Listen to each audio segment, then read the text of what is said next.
नमस्कार आप सभी को। कैसे हैं आप सब? मैं अश्विनी शर्मा एक बार पुनः आपके सामने उपस्थित हूँ।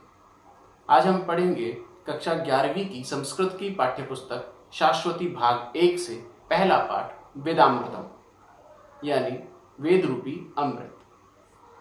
आप सभी जानते हैं कि वेद 4 हैं: ऋग्वेद, यजुर्वेद, सामवेद और अथर्ववेद। ऋग्वेद में स्तुति परक और पूजा प्रधान मंत्र दिए गए। प्रस्तुत पाठ में 6 मंत्र दिए गए हैं। आज हम उन्हीं के बारे में बात करेंगे। पहले उनका अन्वय करेंगे, सरलार्थ करेंगे, फिर उनके भावों को समझेंगे सस्वर वाचन के साथ। आइए वेदामृतम पाठ का पहला मंत्र पढ़ते हैं।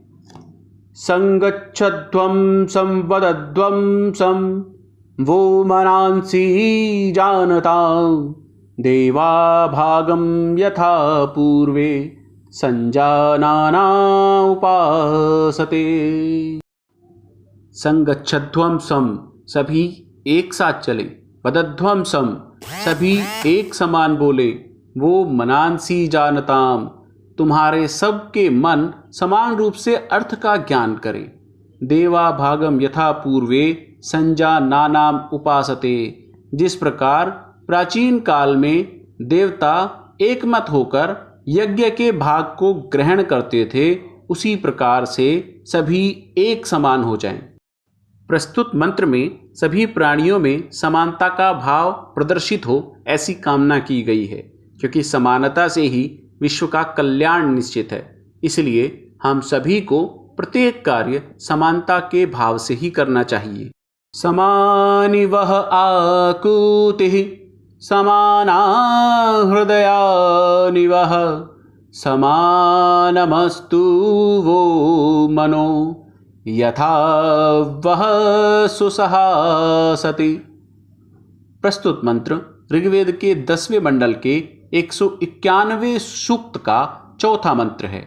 इस मंत्र में सभी के संकल्प और हृदय में समानता के लिए ईश्वर से प्रार्थना की गई है।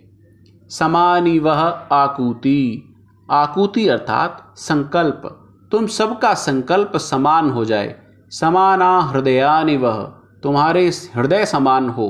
समानमस्तु वो मनो यथा वह सुसहासति, समानमस्तु वो मनो, तुम्हारे सबके मन समान हो। यथा वह सुसहासति, जिससे तुम्हारी गति सुंदर हो जाए, सुंदर संगति हो जाए। प्रस्तुत मंत्र में सभी के संकल्प, हृदय और मन के समान होने की कामना की गई है, ताकि एक स्वच्छ और खुशहाल समाज का निर्माण हो। मधु वातारितायते मधु क्षरन्ति सिन्धवः मार्दीर्णः संतोषधिः। प्रस्तुत मंत्र ऋग्वेद के प्रथम मंडल के 90वें सूक्त का 7वां मंत्र है। इस मंत्र में ऋषि ने ईश्वर से मधुरता का संचार करने की आराधना की है। मधु वातारितायते, मधु वातारितायते, मधु अर्थात मधुरता, वाता अर्थात वायु, रितायते अर्थात अपने लिए यज्ञ की कामना करने वाले यजमान। मधु क्षरन्ति सिंधवः, क्षरन्ति बहाएं, सिंधवः नदियाँ, अर्थात अपने लिए यज्ञ की कामना करने वाले यजमान के लिए मधु वातारितायते, मधुरता से भरी हुई वाता वायु चलाएं। मधु क्षरन्ति सिंधवः, सभी नदियों और समुद्रों में भी मधु क्षरन्ति सिंधवः, मधुर जल ही प्रवाहित करें। माध्वीर्नः संतोषधि, हमारी सारी जड़ी बूटियाँ मधुरता से परिपूर्ण हो जाए, सारी वनस्पतियाँ मधुरता से परिपूर्ण हो जाए। प्रस्तुत मंत्र में यज्ञकर्ता यजमान के लिए मधुरता की प्रार्थना की गई है।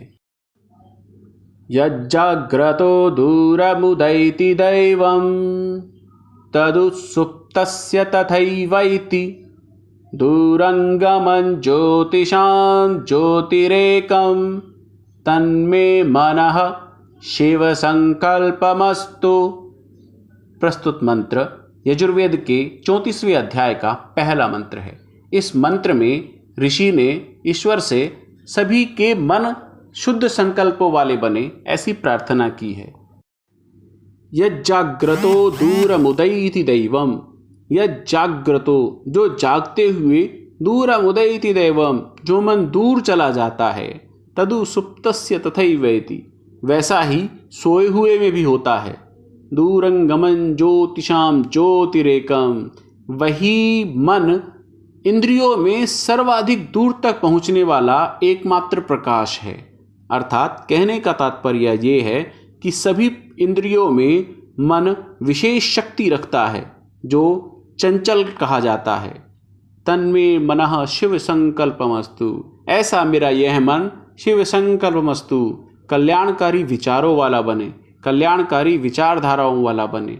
प्रस्तुत मंत्र में मन के बारे में प्रार्थना की गई है कि मेरा मन दिव्य ज्योति का रूप धारण करके सभी के कल्याणकारी विचारों से परिपूर्ण बने। तच्चक्षुर्देवहितं पुरस्तात् तच्छुक्रमुच्चरत् पश्येम शरदः शतं जीवेम शरदः शतं शृणुयाम शरदः शतं प्रब्रवाम शरदः शतं अदीनाः श्याम शरदः शतं भूयश्च शरदः शतात्। प्रस्तुत मंत्र यजुर्वेद के 36वें अध्याय का 24वां मंत्र है। तच्चक्षुर देवहितम पुरस्तात्, देवहितम देवताओं द्वारा स्थापित जो है शुक्रम चमकीला चक्षु सूर्य, वो पूर्व दिशा में उदय होता है। देवताओं द्वारा स्थापित जो सूर्य है वो पूर्व दिशा में उदय होता है। पश्येम शरदः शतम, इसलिए हे सूर्यदेव पश्येम शरदः शतम, हम 100 वर्ष तक देखें। जीवेम शरदः शतम, हम 100 वर्षों तक जिए। शृणुयाम शरदः शतम, हम 100 वर्षों तक सुने। प्रब्रवाम शरदः शतम, हम 100 वर्षों तक बोले। अदीनाः श्याम शरदः शतम, हम 100 वर्षों तक अधीन रहें अर्थात स्वावलंबी रहें। भूयश्च शरदः शतात्, और हमारी यही स्थिति 100 वर्षों के बाद भी बनी रहे। प्रस्तुत मंत्र में सूर्य को दिवाकर कहा गया है और तेजस्विता से परिपूर्ण माना गया है। जनम बिभ्रति बहुधा विवाचसम नाना धर्माणं पृथिवी यथौकसम सहस्त्रम धारा द्रविणस्य मेदुहां ध्रुवेव धेनुर्नुस्फुरन्ति। जनम बिभ्रति बहुधा विवाचसम नाना धर्माणम पृथ्वी यथौकसम। जन्म बिभ्रति लोगों को धारण करती हुई, बहुधा विवाचसम अनेक प्रकार की भाषाओं के लोगों को, नाना धर्माणम अनेक प्रकार के धर्मों के लोगों को, पृथ्वी यथौकसम जिस प्रकार से धारण करती है। सहस्त्रम धारा द्रविणस्य मेदुहाम, उसी प्रकार से दुधारू गाय जिस प्रकार पृथ्वी पर हजारों धाराओं से दूध को बहा देती है, ध्रुवेव धेनुर्नुस्फुरन्ति, उसी प्रकार से पृथ्वी हमारे लिए धन की वर्षा करे अर्थात हमारे लिए धन का दोहन करे।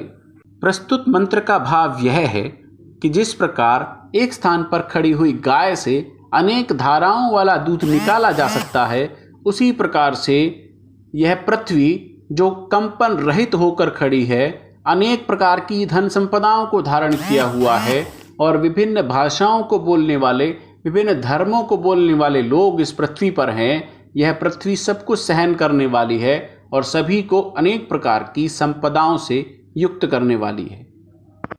आशा करता हूँ आप सभी को ये पाठ अच्छा लगा होगा। अपने घर पर रहिए और सकुशल रहते हुए पढ़िए। पुनः मुलाकात होगी। नमस्कार। जय तु संस्कृतम, जय तु भारतम।